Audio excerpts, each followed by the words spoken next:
So guys MB book से आपका मैं सोल्व करा रहा हूँ आजकल आपको सेट नंबर 11, जहाँ मैं आपको इसके अभी तक 20 क्वेश्चन करा चुका था। ये सेट आपका एसएससी सीजीएल मेंस का एक सेट है, जिसका मैं अब तक आपको पार्ट 1 कल सोल्व करवा चुका हूँ सेट नंबर 20 तक। आज हम लोग बात करेंगे आगे के क्वेश्चन 21 से जितने भी हम तक हो पाएंगे आज उसको देखेंगे गाइज। यहाँ पर गाइज मैंने आपको बताया कि एमबी बुक के जितने भी मेंस के सेट हैं वो मैं आपको आजकल यूट्यूब पर करा रहा हूँ। मेंस के सेट इसलिए गाइज क्योंकि मेंस के सेट में हमें बहुत कुछ एक्स्ट्रा देखने को मिलता है गाइज, यानी कि हर चीज़ जो भी है वो आपको बड़ी मात्रा में मिलती है गाइज मेंस के सेट में। प्री के सेट में ये सब चीज़ें आपको उपलब्ध नहीं हो पाती हैं गाइज। तो गाइज यहाँ पे हम लोग बात करेंगे सेट नंबर क्वेश्चन नंबर 21 से। कह रहा है कि of late the number of literates dash gone up. तो गाइज यहाँ सेंटेंस में हमें बताना है कि किस पार्ट में होगी एरर। गाइज यहाँ पे ध्यान, सॉरी किस पार्ट में एरर नहीं है, आपको सेंटेंस को सही फिल करना है गाइज। रूल ये है गाइज, द नंबर ऑफ के साथ में हम लोग लगाया करते हैं प्लूरल नाउन और सिंगुलर वर्ब। प्लूरल नाउन और सिंगुलर वर्ब का इस्तेमाल करते हैं द नंबर ऑफ के साथ में। यहाँ पर sentence guys the number of literates के साथ में सिंगुलर वर्ब हमें लगानी है, जो कि है गाइज आपकी डी और ए भी आपके सिंगुलर वर्ब है और डी भी, लेकिन ए लगाने से सेंटेंस चला जाएगा पैसिव में और डी लगाने से सेंटेंस जाएगा आपका एक्टिव में। ही हम सेंटेंस का आंसर लगाएंगे यहाँ पे डी करेक्ट। इस गाइज आगे देखते हैं गाइज, यहाँ पे क्वेश्चन नंबर आपको कह रहा है 22, please make your self dash home. 22 please make your self dash home. Guys आपका ये एक ईडियम है बड़ा प्यारा। यहाँ पे अगर हम लोग होम से पहले एट का इस्तेमाल कर दें, अगर हम लोग यहाँ पे होम से पहले एट का इस्तेमाल करें तो होम एट होम का मतलब होता है गाइज कंफर्टेबल, यानी कि अपने आप को आरामदायक महसूस करना। अपने आप को आरामदायक महसूस करने के स्थिति के लिए हम लोग लगाया करते हैं एट होम। क्या लगाया करते हैं? At home. तो गाइज यहाँ पे इस सेंटेंस का आपका आंसर हो जाएगा पूरी तरह से करेक्ट बी। क्या हो जाएगा गाइज? बी इसका आंसर हो जाने वाला है गाइज। आगे बढ़ें अगर हम लोग तो है हमारा सेंटेंस नंबर 23। क्या है हमारा सेंटेंस नंबर 23? सेंटेंस नंबर 23 क्या कह रहा है गाइज उसको देखिएगा। कह रहा है कि keep your keep your dog dash the flower beds dash the flower bed, यानी कि अपने डॉग को फ्लावर बेड से डैश करो। तो गाइज यहाँ पे कीप का मतलब है गाइज रखना। कीप का मतलब है गाइज यहाँ पे रखने से हमें बताना है कि यहाँ पे कौन सा आंसर इसका प्रॉपर तरह से फिट रहेगा गाइज। चलो गाइज चलते हैं यहाँ पे क्या कह रहा है। देखिए गाइज यहाँ पे सेंटेंस में उसने कहा keep your dog dash the flower bed it में डैमेज फ्लावर्स। तो गाइज यहाँ पे किसी को किसी चीज़ से दूर रखने के अर्थ में हम लोग इस्तेमाल करते हैं दो वर्ड्स का, एक आपका फ्रॉम और एक आपका ऑफ। गाइज यहाँ पे फ्रॉम किसी वर्ब के साथ चला करता है, फ्रॉम यहाँ पे सिंगल नहीं आ सकता। तो गाइज यहाँ पे आप इस्तेमाल करेंगे ऑफ का। किसका गाइज?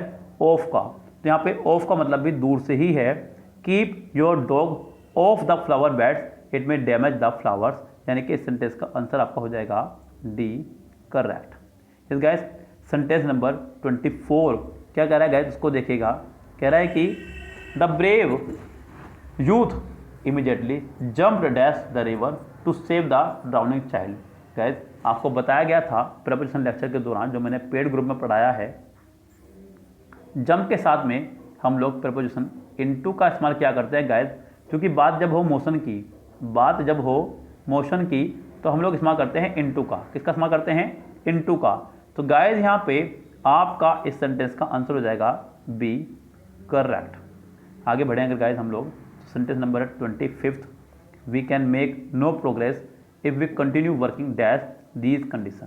कह रहा है कि हम लोग प्रोग्रेस नहीं कर सकते अगर हम इन्हीं कंडीशंस पे वर्क करते रहे तो गाइज यहाँ पे आंसर होगा आपका सी करेक्ट। अंडर का मतलब होता है किसी कंडीशन के तहत काम करना। If we working under these conditions, तो गाइज इस सेंटेंस का आंसर आपका हो जाएगा सी करेक्ट। गाइज यहाँ पे अगला सेंटेंस जो है वह है आपका सेंटेंस नंबर 26, जहाँ हम लोग बात करेंगे वोकेबलरी की। किसकी बात करेंगे गाइज? यहाँ पे वोकेबलरी की हम लोग यहाँ पे बात करने वाले हैं गाइज। वोकेबलरी यानी कि हमें शुरू में ही बताना है, यहाँ पे कुछ वर्ड दिए गए हैं हमें बताना है इनका सिनोनिम्स। क्या बताना है गाइज? इनका अपोजिट, सॉरी अपोजिट, यानी कि आपको इनका विरोधाभास शब्द मीनिंग बताना है गाइज। देखते रहिएगा गाइज, मैं आपको यहाँ पे वर्ड टू वर्ड मीनिंग समझाता चला जाऊँगा। आप लोग कोशिश कीजिएगा कि आप इनका आंसर बता सकें। यहाँ पे आपका पहला वर्ड है एस्केलेट। गाइज एस्केलेट का मतलब होता है बढ़ना, यानी कि ऊपर की तरफ को जाना। एस्केलेट यानी कि बढ़ना। हमें यहाँ बताना है इसका अपोजिट मीनिंग। अपोजिट मीनिंग की अगर बात करें तो यहाँ पे पहला वर्ड है आपका डिक्रीज, मतलब कमी आना किसी चीज़ में। अगला है डिसेंड। डिसेंड का मतलब होता है ऊंचाई से नीचे उतरना, असेंडिंग डिसेंडिंग, आपने मैथमेटिक्स में पढ़ा होगा। उससे अगला वर्ड है आपका डिलीवर। डिलीवर मतलब भेजना। और उससे अगला वर्ड है आपका डिराइव। क्या है गाइस यहाँ पे? डिराइव। तो गाइस यहाँ पे ड्राइव मतलब कहीं से किसी चीज़ को लेना। तो गाइस यहाँ पे आपका एस्केलेट को देखते हुए, मतलब चढ़ने से मतलब देखते हुए, गाइस यहाँ पे 26 का आंसर हो जाएगा आपका पहला ही करेक्ट ए। गाइस अगला वर्ड है आपका अनार्ची। अनार्ची मतलब अराजकता। अनार्ची मतलब अराजकता, एक ऐसी चीज़ जहाँ पे नो गवर्नमेंट की पॉलिसी हो, यानी कि गवर्नमेंट हो ही ना, उसको बोलते हैं आप लोग अनार्ची। क्या बोलते हैं गाइस उसको? अनार्ची। तो पहला वर्ड आपका यहाँ पे कर्फ्यू। कर्फ्यू मतलब गाइस किसी चीज़ में गवर्नमेंट का बहुत ज़्यादा हस्तक्षेप होना, यानी कि एक तरह से कर्फ्यू लगा देना, लोगों को बिल्कुल घर से बाहर ना निकलने देना। अगला वर्ड है गाइस यहाँ पे परमानेंस। PERMANENCE। परमानेंस मतलब किसी चीज़ को कंटिन्यूटी के साथ में जारी रखना गाइस, परमानेंस। तो यहाँ पे ये भी इसका आंसर होने से रहा। उससे अगला वर्ड है गाइस यहाँ पे आपका होलसम। यस, होलसम मतलब स्वादिष्ट। और उससे अगला वर्ड है गाइस यहाँ पे ऑर्डर, यानी कि बिल्कुल नियम कानून के साथ में। तो इस सेंटेंस का आंसर आपका हो जाएगा डी, करेक्ट। नेक्स्ट है आपका को मोशन। को मोशन यानी कि शोरगुल। शोरगुल के लिए पहला वर्ड है आपका ट्रांसमिशन, संचार। अगला वर्ड है ट्रैंक्विलिटी, शांति। इसका आंसर आपका हो जाएगा बी ही, करेक्ट, शांति। नेक्स्ट वर्ड है आपका यहाँ पे ट्रांसपेरेंसी, यानी कि बिल्कुल पारदर्शिता। और ट्रांजिशन मतलब बदलाव। तो गाइज 28 का आंसर हो जाएगा आपका बी, करेक्ट। गाइज चलते हैं 29 पर। क्या कह रहा है? मोनोटोनी। मोनोटोनी मतलब उबाऊपन, किसी चीज़ के प्रति बोरिंग हो जाना, मोनोटोनी। तो पहला वर्ड है यहाँ पे एंथुइज्म, उत्साह, यानी कि ए, उत्साह इसका आंसर हो सकता है गाइज, लेकिन अभी आगे देखते हैं, क्या पता कुछ अलग हो यहाँ पे कुछ। उससे अगला वर्ड है आपका रिपीटिवनेस। रिपीटिवनेस मतलब दोहराव किसी चीज़ के प्रति। वैरायटी मतलब विविधता। और सिंगुलैरिटी मतलब एकात्मकता, असाधारणता। इस सेंटेंस का आंसर आपका हो जाएगा अब सी, करेक्ट, नॉट ए। यहाँ पे सेंटेंस वर्ड नंबर है 30। वर्ड है आपका लेटर। लेटर मतलब होता है बाद में, जब दो, यानी कि दो लोगों में बाद वाला बताना हो तो हम इस बार करते हैं हम लोग लेटर का। तो यहाँ पे दो में बाद वाला। अर्लियर मतलब पहले, बिफोर मतलब पहले, लेटर मतलब बाद में, फॉर्मर मतलब पहले। गाइस वैसे तो सभी का मतलब पहले है, लेकिन लेटर का LATTER का जो अपोजिट होगा वो रहेगा फॉर्मर, क्योंकि लेटर मतलब क्रम में बाद वाला, फॉर्मर मतलब क्रम में पहले वाला। इसका आंसर आपका हो जाएगा यहाँ पे डी, करेक्ट। यहाँ पे आगे अगर मैं बात करूँ सेंटेंस नंबर 31 से 35 तक आपको दिए गए हैं फिर से वर्ड जो कि आपके सिनोनिम्स हैं। क्या है गाइस यहाँ पे सिनोनिम्स? पहला वर्ड है कैंडिड। कैंडिड माने सच्चा, बिल्कुल ईमानदार, एक साफ बोलने वाला बच्चा कोई। गाइस यहाँ पे पहला वर्ड है ओवर कॉन्फिडेंट, बहुत ज़्यादा कॉन्फिडेंट होना। उससे अगला वर्ड है फ्रैंक, बिल्कुल साफ बोलना। एरोगेंट मतलब उदंड। केयरलेस मतलब लापरवाह। तो इस सेंटेंस का आंसर हो जाएगा आपका बी, करेक्ट। अगला है आपका ज्वेलिस, यानी कि उत्साही, बहुत ज़्यादा उत्साह होना। पहला वर्ड यहाँ पे अर्डेंट, बिल्कुल। ज्वेल्स मतलब ईर्ष्या करना। फूरियस मतलब नाराज। और इम्पेशेंट मतलब अधीर। तो गाइस इसका आंसर आपका हो जाएगा ए, करेक्ट। उससे अगला वर्ड है आपका यहाँ पे इंडस्ट्रियस, परिश्रमी। तो पहला वर्ड यहाँ पे इंडोलेंट, सुस्त। इंडस्ट्रियल यानी कि कोई फैक्ट्री वगैरह जो होती है उस तरह के लिए। हार्ड वर्किंग मतलब मेहनती। इकोनॉमिक मतलब आर्थिक। इसका आंसर हो जाएगा आपका सी, करेक्ट। 34 आपका है फीजेबल, व्यवहारिक। 34 यानी कि फीजेबल, व्यवहारिक। आपके ऑप्शन अगले पेज पर हैं गाइस। प्रैक्टिकल, किसी को प्रैक्टिकली करना, बिल्कुल। रिजॉइस, आनंद। एक्सेंचुएट, यहाँ पे अगला वर्ड है तीव्र करना। और एक्यूरेट मतलब शुद्ध। तो गाइस इसका आंसर हो जाएगा आपका ए, करेक्ट। अगला वर्ड है आपका यहाँ पे अडोप्ट मतलब गोद लेना। चूज माने चुनना।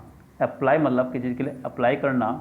एडजस्ट और एकोमोडेट। तो गाइस इसका आंसर हो जाएगा आपका एकोमोडेट, यानी कि डी, करेक्ट, अपनाना किसी को। आगे गाइस जो है आपको बताना है कि इनमें से कौन सा वर्ड करेक्टली स्पेल्ड है 36 से 45 तक, यानी कि पूरे 10 वर्ड आपको दिए गए हैं। आपको बताना है कि इनमें से कौन सा वर्ड करेक्टली स्पेल्ड दिया गया है। गाइस यहाँ पे पहला वर्ड है आपका हाइट। मैं ये कहूँगा कि आप अपनी स्पेल लिखिए और उसकी स्पेल से मैच कीजिएगा, तो आपको क्लियर हो पाएगा कि उसका कौन सा वर्ड यहाँ पे करेक्टली स्पेल्ड है गाइस, अन्यथा आप यहाँ पे मैच ही नहीं कर पाएंगे गाइस। पहला वर्ड आपका यहाँ पे हाइट यानी कि ऊंचाई। तो गाइस यहाँ पे आपका जो वर्ड है HEIGHT यानी कि इसका आंसर हो जाएगा पहला ही करेक्ट। उसके बाद गाइस अगला वर्ड है लेबल। क्या है गाइस यहाँ पे लेबल LABEL यानी कि इसका आंसर भी हो जाएगा पहला ही करेक्ट। नेक्स्ट वर्ड है आपका म्यूजियम। क्या है गाइस म्यूजियम। तो गाइस यहाँ पे स्पेलिंग लिखिएगा और मैच कीजिएगा MUSEUM म्यूजियम यानी कि इसका आंसर हो जाएगा आपका बी करेक्ट। अगला वर्ड है 39 ओकेजन। क्या है गाइस ओकेजन OCCASION ओकेजन यानी कि इसका आंसर हो जाएगा आपका ए करेक्ट। उसके बाद गाइस अगला वर्ड है आपका कमेटी COMMITTEE कमेटी यानी कि इसका आंसर हो जाएगा आपका पहला करेक्ट। उसके बाद गाइस यहाँ पे अगला वर्ड है डिजीज़। क्या है गाइस यहाँ पे डिजीज़, अपना लिखिए और उससे मैच कीजिए DISEASE यानी कि इसका भी आंसर हो जाएगा पहला ही करेक्ट। यहाँ पे सारे वर्ड उसने पहले नंबर पे ही करेक्ट रख रखे हैं, मुझे ऐसा लग रहा है।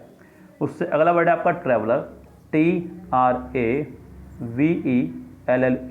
ट्रैवलर यानी कि इसका आंसर हो जाएगा आपका बी करेक्ट। उसके बाद गाइस अगला वर्ड है आपका सीजर्स यानी कि कैंची SCISSORS यानी कि इसका आंसर हो जाएगा आपका सी करेक्ट। उसके बाद गाइस अगला वर्ड है वैक्यूम VACUUM यानी कि वैक्यूम 44 का आंसर हो जाएगा आपका सी करेक्ट। और उससे अगला वर्ड है यहाँ पे accommodation.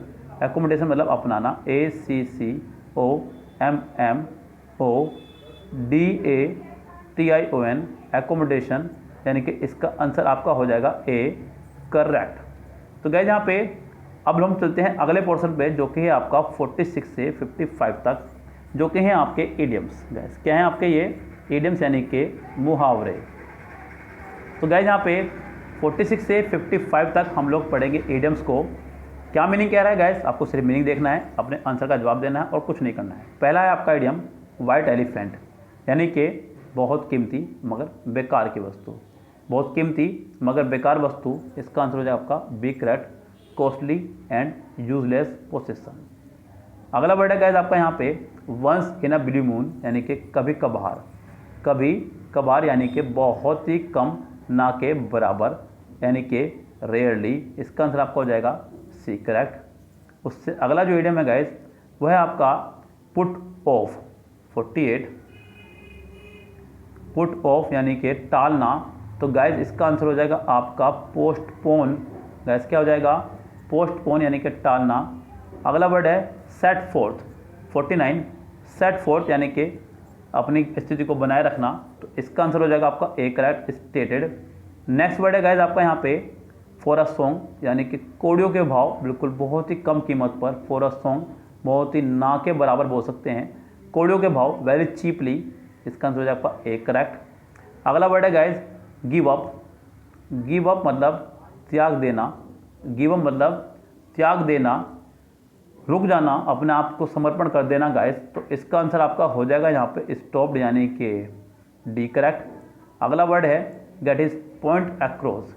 Get his point across 52। Gas idiom ये आपका आया, अगर देखा जाए तो देखने लायक है ईडियम, अन्यथा अभी तक जितने भी आपके ईडियम आए वो सभी आपके बहुत तुच्छे ईडियम उसने अब तो आपको दिए थे गाइस।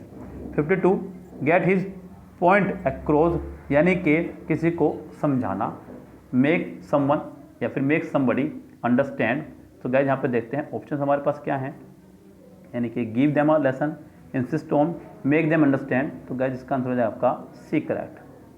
नेक्स्ट है फेयर वेदर फ्रेंड, सुख का साथी, अच्छे समय में साथ देने वाला।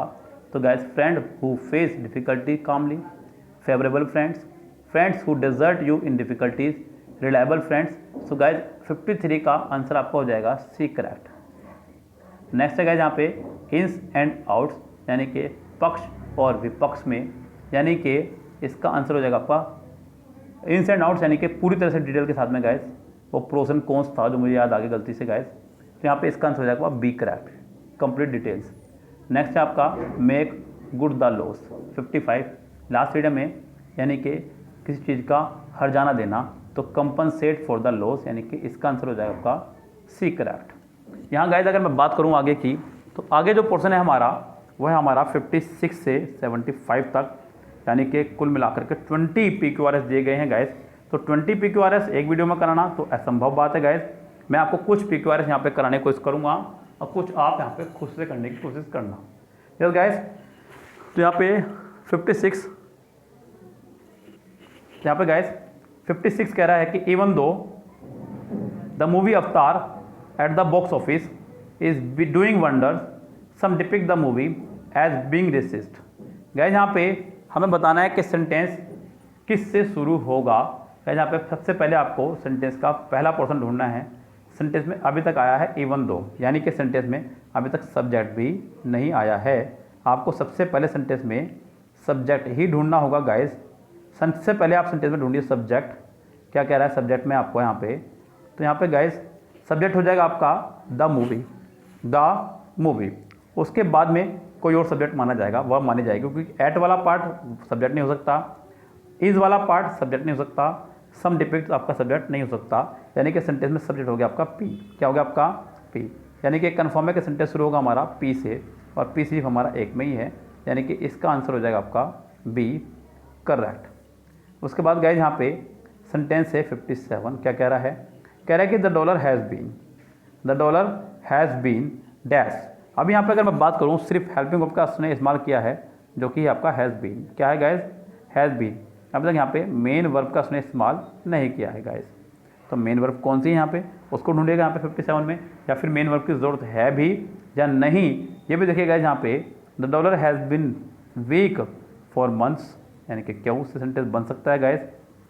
The dollar has been weak for month and markets को देखते हुए आपको लगाना होगा हैव बीन, यानी कि क्यू पी आर आप यहाँ पे लगा सकते हैं सेंटेंस का आंसर, यानी कि इसका आंसर हो जाएगा आपका डी करेक्ट। 58 सेंटेंस देखिए क्या कह रहा है guys, miffed over the issue. Guys यहाँ पे 58 सेंटेंस में हमें ढूंढना होगा सबसे पहले पहला पार्ट, क्या कह रहा है कि miffed over the issue of not being given, Chetan Bhagat continuous to spew anger, credit for the film three idiot. Guys यहाँ पे सेंटेंस में आप पहला हिस्सा ढूंढ लीजिए, या फिर आप यहाँ पे सेंटेंस को आगे बढ़ा दीजिएगा जैसे भी आपको लग रहा हो। जैसे कि मुझे दिख रहा है चेतन भगत कंटिन्यूअस, तो गाइस यहाँ पे चेतन भगत कंटिन्यूअस के बाद में आप इसको भी ढूंढ लेंगे तो भी आपका काम हो जाएगा गाइस। यहाँ पे credit for the film three idiot, credit for the film three idiot. तो गाइस यहाँ पे चेतन भगत यानी कि क्यू के बाद ये कन्फर्म है कि हमारा एस आना है, क्यू के बाद आपका आना है एस। तो यहाँ पे देखते हैं गैस के क्यू के बाद एस कितनों में है। Miffed over the issue, Chetan Bhagat continuous, credit for the film. Guys यहाँ पे नहीं मज़ा आ रहा है इसमें सेंटेंस के भाव में अगर देखा जाए तो यहाँ पे सेंटेंस में हमें पहले से ढूंढना होगा पहले miffed over the issue of not being given. यहाँ पे गिवन आपको दिख रहा है लास्ट में, गिवन क्रेडिट, तो ये आपका हो सकता है पी के बाद एस आपका कंफर्म हो सकता है। इस सेंटेंस का आंसर आप लगाएंगे बी करेक्ट।